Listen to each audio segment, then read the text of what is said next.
북한에서 온 연쇄 살인마, 그러나 건드릴 수 없는 존재, VIP 리뷰입니다.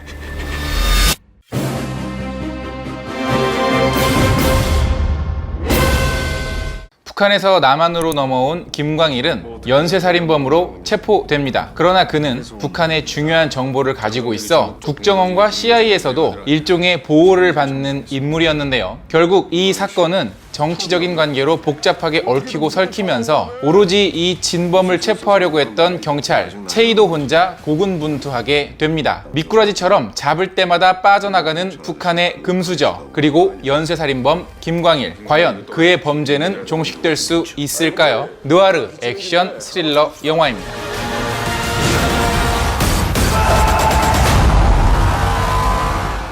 안녕하세요. 같이 영화 보는 남자 엉준입니다. 자, 오늘 리뷰할 영화는요, 바로 VIP인데요. 일단 이 영화 첫인상부터 조금 말씀을 드리면 생각보다 잔인하고 굉장히 표현이 관객들을 불편하게 만드는 장면들이 조금 있어요. 일단 이 영화는 초반에 한 30분 정도는 설명이 좀 불충분해요. 그래서 쟤는 왜 저러고 있지? 제가 지금 하는 얘기가 뭐지? 쟤는 뭐가 목적이지라는 게 한 번에 확 와닿지 않을 정도로 설명이 조금 더 필요한 느낌을 받았습니다. 그러나 이제 중반부를 지나면서는 이 조금 복잡했던 내용들을 자세히 설명을 해줘서 그 이후부터는 몰입해서 보실 수가 있어요. 조금 만족스럽지 않았던 초반부에 비해서 중후반부는 생각보다 이야기의 몰입도도 굉장히 높고 설명도 나름대로 친절하고, 그래서 영화를 다 보고 나오는 관객분들이 만족하시는 분들이 대다수였어요. 저 같은 경우에는 영화에 대해서 사전 정보를 전혀 찾아보지 않고 그냥 예고편 한 번만 보고 이제 극장에 가서 봤기 때문에 이 영화가 어떤 이야기를 다루고 있는지, 어떤 컨셉인지, 어떤 내용인지 전혀 알지 못한 채 가서 봤는데, 북에서 넘어온 연쇄살인범이라고 하는 컨셉 때문에 나름대로 흥미진진하게 볼 수는 있었는데, 문제는 이 연쇄살인범 김광일, 이 인물이 북한의 어떤 그 고급 정보를 가지고 있는 인물이라서 국정원도 CIA도 경찰도 마음대로 다루지 못하는 인물이라는 그런 설정인데, 그런 복잡한 정치 과정 사이에서 또 다른 사건이 터지고, 또 여기서 뭔가 수습을 하면 또 다른 사건이 터져 나가면서 끝까지 관객들을 몰입시키게 합니다. 그리고 그거를 수습하는 여러 주인공들이 서로 다른 목적과 이유 때문에 상충하면서 벌어지는 갈등 역시 굉장히 잘 담아냈어요. 그래서 이 영화는 마지막까지 다음 장면을 궁금하게 하는 이야기의 힘이 있는 영화였습니다. 그리고 적당한 서프라이즈, 적당한 반전도 있어서 몰입도는 최근에 봤던 국내 영화들 중에서는 굉장히 높았던 것 같아요. 특히 저는 배우들의 연기를 얘기를 안 할래야 안 할 수가 없는데요. 솔직하게 말씀을 드리면 배우들이 캐스팅 얘기만 들었을 때 그렇게 끌리지 않았던 건 사실이에요. 그렇게 제가 어떤 설득이 될 만큼 만족할 만한 연기를 보여준 배우분들은 아니셨어요. 그런데 그런 편견을 무색하게 만들 만큼 이 영화 속에서 장동건 씨와 김명민 씨는 굉장히 좋은 연기를 선보이고 있습니다. 특히 김명민 씨 같은 경우에는 이 영화의 주인공을 맡고 있고 그게 전체를 이끌어 나가는 캐릭터를 맡았는데, 기존의 영화들, 과거의 영화들에서는 뭔가 과도하게 힘이 들어간 캐릭터들을 주로 연기를 해왔다면, 이 영화에서는 적절히 어깨에 힘도 빼고 있고 필요할 때는 힘을 적당히 보여주면서 그 드라마에서 참 인상적이었던 모습들이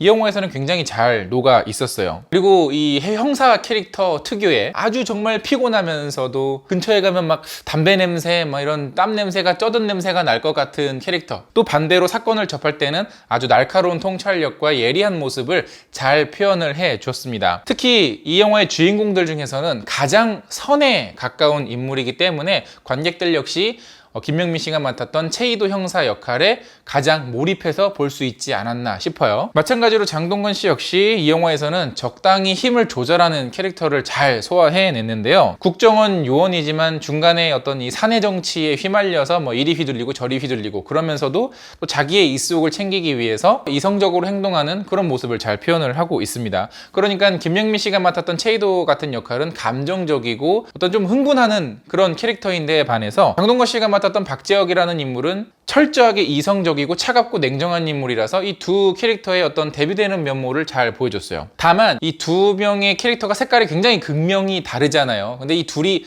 부딪히는 접점이 생각보다 그렇게 어떤 힘이 넘치지는 않았어서 그 부분에서는 살짝 아쉬웠습니다. 또 초반부, 이 영화의 초반부가 조금 설명이 불친절하다라고 제가 지적을 해드렸는데 사실 이 영화의 오프닝도 그렇게 인상적이지는 않았어요.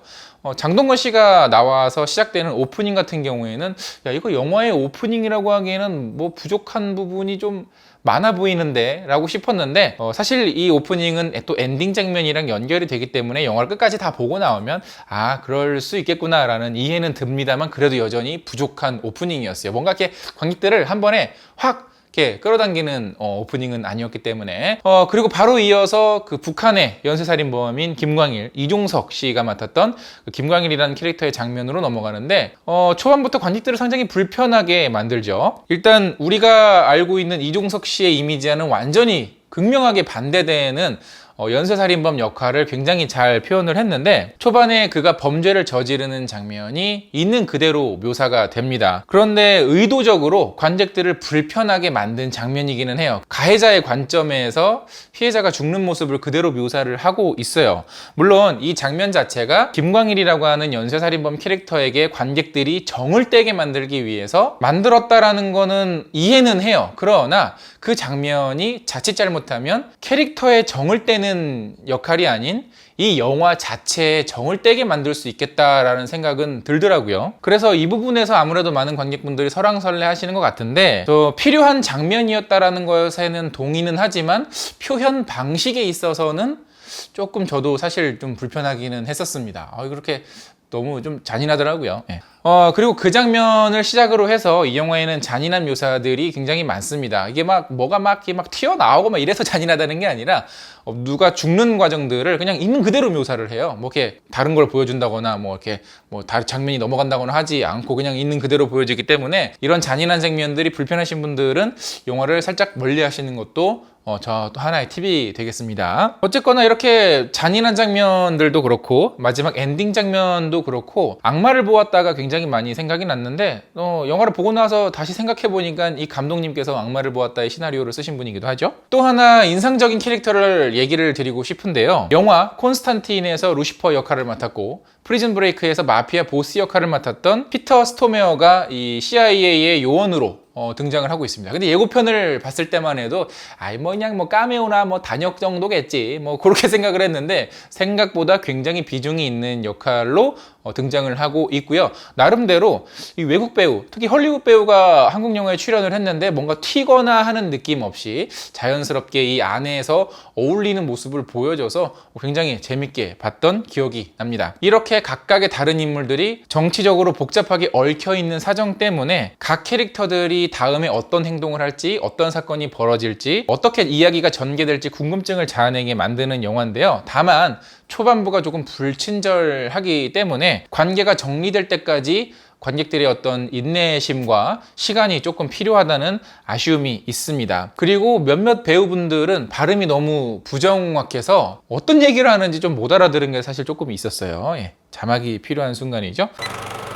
또 하나 이 영화의 단점은 남자 배우들밖에 없다는 거였어요. 신세계만 해도 송지효 씨가 맡았던 이 조연 캐릭터가 있었는데 이 영화에는 조연 캐릭터들의 여배우가 전혀 없을 정도로 그냥 처음부터 끝까지 전형적인 남성 영화입니다. 그리고 저는 이제 비흡연자지만 담배 피우는 장면이 너무 많이 나와서 장면이 바뀌면서 등장인물이 등장을 하면 담배부터 피우고 시작을 하기 때문에 마치 이렇게 극장에서 담배 냄새가 나는 듯한 착각을 불러일으켰어요. 네. 아마 TV에서 케이블 TV에서 이 영화가 상영이 되면 굉장히 많은 모자이크 처리가 될 것 같죠? 네. 사실 그 지점 자체가 박훈정 감독이 계속해서 이름이 이렇게 어렵니? 박훈정 감독이 계속해서 지적받는 상황 중에 하죠. 계속해서 지적받는 단점 중에 하나죠. 왜 그렇게 계속해서 남성들만 나오는 영화만 만드시는지 물론 뭐 영화의 어떤 소재나 장르의 특성이 있어서 그 정도는 이해는 하는데 그런 의문이 남는 거는 뭐 어쩔 수 없는 것 같습니다. 그래서 영화의 전체적인 얘기를 하자면 초반에는 더딘 호흡 그리고 느린 리듬감, 불친절한 설명 때문에 여러 가지 단점이나 영화의 몰입에 방해가 되는 요소들이 분명히 있지만 중반부를 지나면서는 속도감도 빨라지고 캐릭터들의 이야기가 흥미진진해지고 숨겨져 있던 반전이 드러나기도 하고 여러 가지 어떤 새로운 상황들이 드러나기도 하면서 끝까지 관객들을 몰입시키는 영화였습니다. 그래서 스릴러나 느와르 장르를 좋아하시는 관객분들께서는 이 영화 역시 재밌게 즐기실 수 있을 것 같고요.